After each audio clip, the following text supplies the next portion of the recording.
Hi guys, how are you? I hope you will be very fine there. तो एक बार फिर हाजिर हूँ मैं आप सभी के सामने अपनी एक नई वीडियो में। इससे पहले हमने बात करी थी कि सेंटेंसेस दो प्रकार के होते हैं। एक वो सेंटेंस होते हैं जिनमें वर्ब होती है और एक वो सेंटेंसेस होते हैं जिनमें वर्ब नहीं होती है। तो वो यूजेस जिनमें वर्ब होती है उनको हम बाद में पढ़ेंगे। आज हम जो शुरू कर रहे हैं, जिन यूजेस में वर्ब नहीं होती है उनको समझना शुरू करते हैं। तो वो यूजेस कितने थे जिनमें वर्ब नहीं होती है? वो यूजेस 3 यूजेस थे। एक हमने इज एम आर देखा था। इज एम आर भी एक ऐसा यूज है जिसमें वर्ब नहीं होती है। वॉज वर हमने देखा था। वॉज वर भी एक ऐसा यूज होता है जिसमें वर्ब नहीं होती है। और तीसरा हैज हैव हैड हमने पढ़ा था जिसमें वर्ब नहीं होती है। तो इन बिना वर्ब वाले यूज में आज हम सबसे पहले इज एम आर को पढ़ने जा रहे हैं। तो आज का हमारा जो टॉपिक होने जा रहा है वो use of is am are होने जा रहा है। आज हम इसको बिल्कुल डिटेल में पढ़ेंगे। Use of is am are का मतलब ये है कि हम इज एम आर वाले सेंटेंसेस कैसे बनाते हैं, आज हम ये सीखेंगे। और हम इसे बिल्कुल स्टार्टिंग से बिल्कुल तरीके से सीखते हैं। तो use of is am are को सेंटेंस को सीखने से पहले हम बता देना चाहते हैं कि ये जो यूज है इसको हम हिंदी से सीखें, क्योंकि हम सब हिंदी से इंग्लिश सीख रहे हैं। क्योंकि हिंदी से इंग्लिश सीख रहे हैं तो हमें उसकी पहचान को भी हिंदी से इंग्लिश में समझना होगा। तो बता दूं, पहचान इसमें है जिन हिंदी वाक्य यानी सेंटेंसेस के एंड में है, हो, हूं आदि शब्द आते हैं उन्हें हम इज एम आर में बनाते हैं। लेकिन इसमें एक नोट करने वाली बात जो है, लिखा हुआ है नोट, इन सेंटेंसेस में वर्ब नहीं होती है। जैसा कि हमने पहले भी पढ़ा था, बिना वर्ब वाले सेंटेंसेस। तो इनकी जो मेन बात है, मेन सिचुएशन है वो यही है कि सेंटेंस के एंड में, हिंदी सेंटेंस के एंड में है, हो, हूं आएगा, साथ साथ में वर्ब नहीं होगी। बस इस बात को ध्यान रखना है। तो फिर इसमें सेंटेंस का एग्जाम्पल देखते हैं क्या है।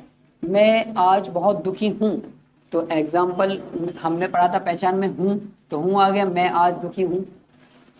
तुम एक अच्छे इंसान हो, तो इसमें हमने देखा हो, तो यहाँ पे हो भी आ गया।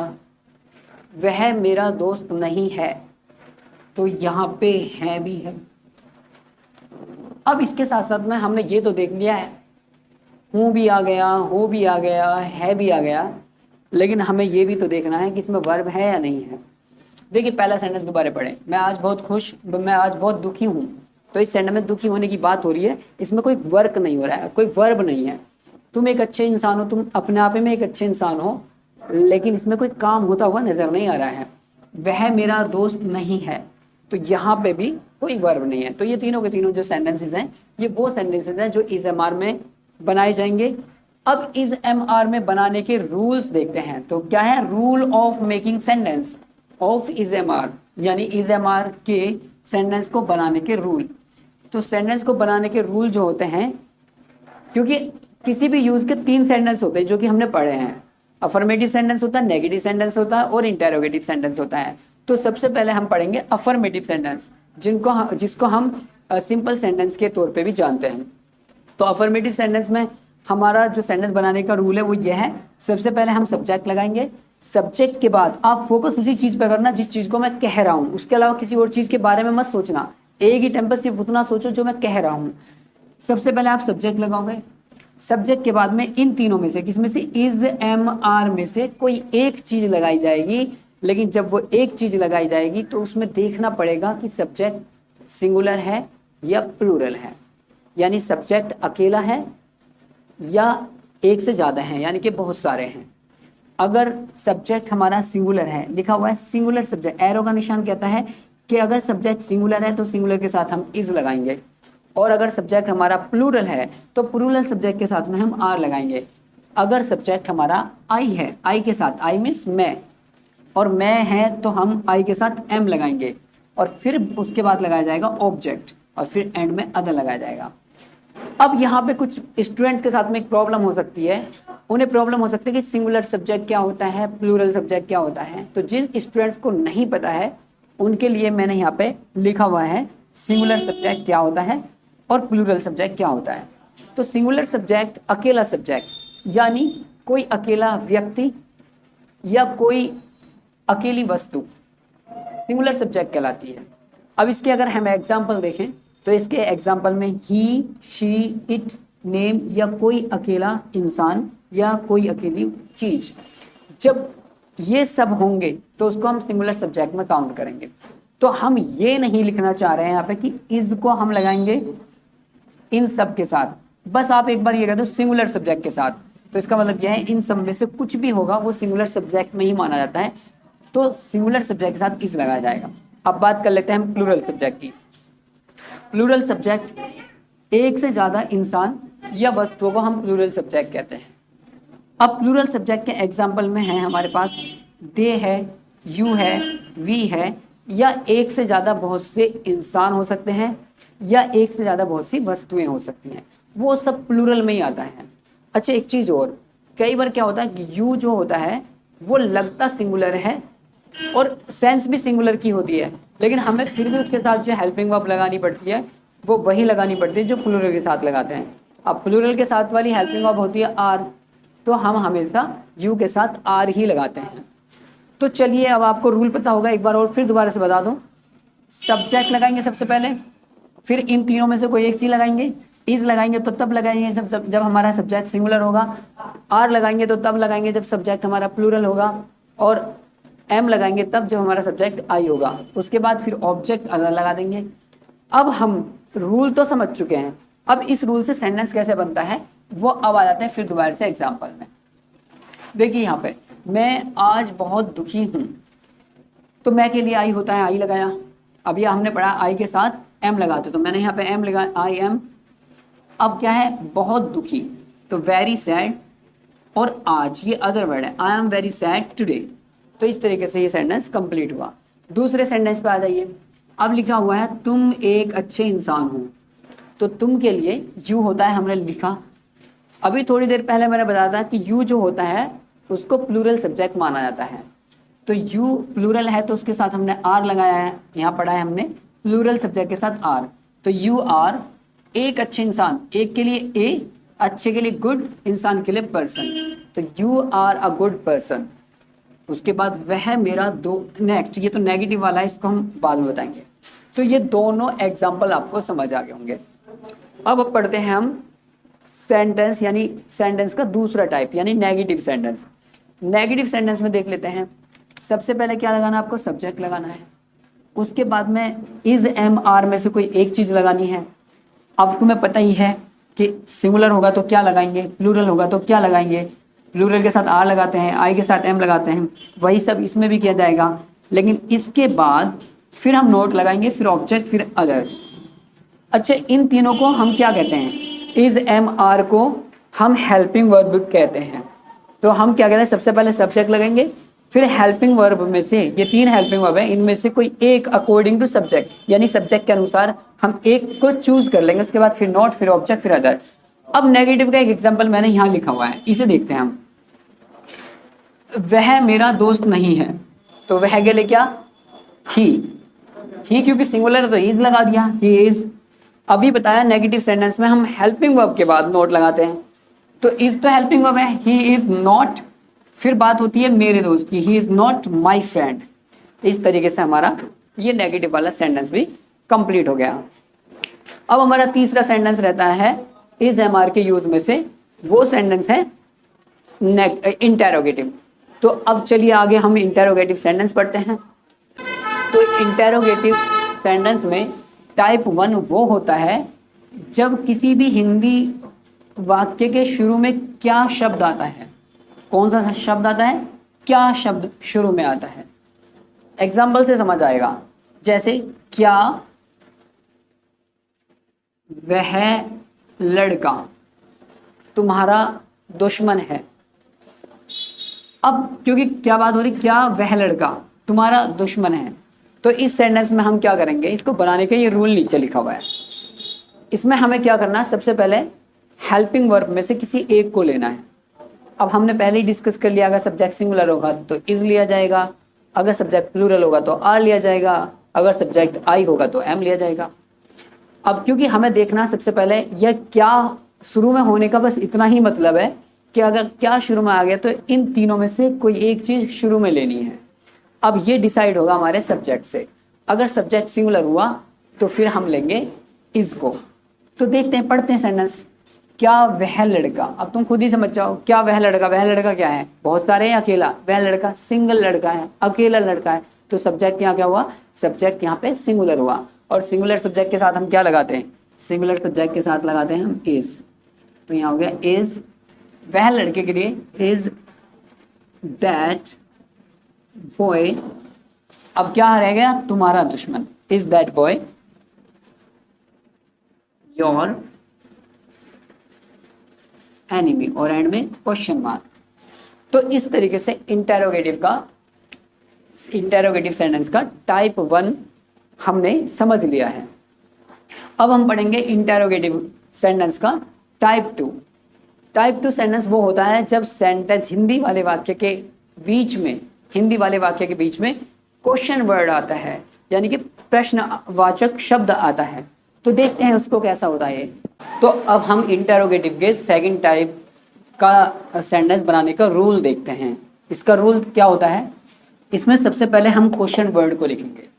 क्वेश्चन वर्ड वो होता है जो सेंटेंस के बीच में आता है, और सेंटेंस के बीच में आने वाले क्वेश्चन वर्ड में हमने पहले भी पढ़ा था। इसमें हो सकता है क्या, कहाँ, कौन, कब, कैसे, किसका, कितना, ये सभी वो क्वेश्चन वर्ड जो सेंटेंस के बीच में आ सकते हैं। तो जो भी बीच में आ रहा है सबसे पहले हम उसको लिखेंगे, इसलिए हमने इसे क्वेश्चन वर्ड लिखा है यहाँ पे। इस क्वेश्चन वर्ड को WH फैमिली वर्ड भी कह सकते हैं। उसके बाद में हमें लगानी होती है ये वाली हेल्पिंग वर्ब। अब इस हेल्पिंग वर्ब में से सब्जेक्ट के हिसाब से, अगर सब्जेक्ट सिंगुलर है तो हमने बात करी थी पहले, अगर सब्जेक्ट सिंगुलर है तो इज लगाएंगे, प्लूरल के साथ आर लगाएंगे और आई के साथ एम लगाएंगे। फिर उसके बाद सब्जेक्ट लगाया जाता है, फिर उसके बाद ऑब्जेक्ट, और फिर उसके बाद अदर्स वर्ड्स लगाए जाते हैं। एंड में क्वेश्चन मार्क लगाया जाएगा। अब हम देखते हैं इस सेंटेंस को कैसे बनाते हैं। सेंटेंस पढ़िए, तुम वफादार क्यों हो। तो इसमें क्वेश्चन वर्ड क्या आया है? क्वेश्चन वर्ड आया है क्यों। तो क्यों का मीनिंग होता है वाई। तो सबसे पहले इसी को लगाना है रूल के हिसाब से। क्यों, ये क्वेश्चन वर्ड है क्यों, तो इसके लिए सबसे पहले इसी को लगाना, तो वाई। अब हमें देखना है सब्जेक्ट। सब्जेक्ट क्या है? तुम, और तुम होता है प्लूरल, और इसमें बताया कि हमें सब्जेक्ट को देखकर इसमें से इज, एम या आर को लेना होता है। अब क्योंकि यू प्लूरल होता है तो उसके बाद हमें लगाना है आर, वाई आर। फिर उसके बाद में सब्जेक्ट, सब्जेक्ट क्या है? तुम के लिए यू, वाई आर यू। फिर उसके बाद वफादार, वफादार के लिए वर्ड होता है faithful, why are you faithful, question mark. Next sentence पे आ जाइए। नेक्स्ट सेंटेंस कह रहा है उसका नाम क्या है। तो इसमें क्वेश्चन वर्ड क्या है? इस वाले सेंटेंस में क्वेश्चन वर्ड जो है ये बीच में दिया हुआ है, और ये है क्या। और क्या जब बीच में होता है तो उसके लिए हम लगाते हैं व्हाट। तो हम लगाएंगे सबसे पहले व्हाट, व्हाट। अब देखिए उसका नेम, जो उसका नाम है वो सिंगुलर है, और सिंगुलर होने की वजह से हमें हेल्पिंग वर्ब में से तीन में से कोई एक चीज़ लेनी है। और हम ये बात जानते हैं कि जब सिंगुलर होता है तो हम इज लेते हैं। तो व्हाट इज हिज नेम, उसका name, his name, what is his name, question mark. तो इस तरीके से हमने इंटेरोगेटिव के सेकंड टाइप को भी बनाना सीख लिया है। अब इसके बाद मैं इज एम आर के सेंटेंसेस, कुछ सेंटेंसेस लिख देता हूँ जो आपकी प्रैक्टिस के लिए लिख देता हूँ मैं उनको। हर मैं अफर्मेटिव में से यानी सिंपल में से 3 सेंटेंस में सिंपल के लिखूंगा, 3 नेगेटिव के लिखूंगा, 3 इंटेरोगेटिव के लिखूंगा। हर किसी में से मैं एक एक सेंटेंस बना दूंगा और बाकी सेंटेंस आप बना के दिखाएंगे। ठीक है, बाकी सेंटेंस आप बनाएंगे, और उसके अलावा आप अपने से भी बहुत सारे सेंटेंस ऐसे ले सकते हैं, उनकी प्रैक्टिस कर सकते हैं। ठीक है, देखिए ये सेंटेंसेस हैं जो आपकी प्रैक्टिस के लिए हैं। सेंटेंसेस फॉर प्रैक्टिस, अभ्यास के लिए वाक्य। अब ये मैंने सेंटेंस जो लिखे हैं 10 सेंटेंसेस लिखे हैं। इन सारे के सारे सेंटेंसेस को मैंने 4 पार्ट में डिवाइड किया है। यहाँ से लेके 1 से लेके 3 तक जो सेंटेंस है वो अफर्मेटिव वाले सेंटेंस हैं। 4 से जो 6 तक के सेंटेंस है वो नेगेटिव वाले सेंटेंस हैं, और 7 से 8 तक जो सेंटेंस है वो इंटेरोगेटिव टाइप ए वाले सेंटेंस हैं। टाइप ए यानी कि पहला टाइप इंटरोगेटिव का वो है जिसमें क्या शब्द वाक्य के शुरू में आता है। और जो इंटरोगेटिव के टाइप यहाँ से 9 से लेकर 10 तक इंटरोगेटिव के टाइप बी वाले सेंटेंस हैं, यानी कि वो वाले सेंटेंस चीज़ हैं इंटरोगेटिव के जब क्वेश्चन वर्ड सेंटेंस के बीच में आता है। जैसे यहाँ देखिए, यहाँ आया क्वेश्चन वर्ड क्यों और यहाँ आया है कब।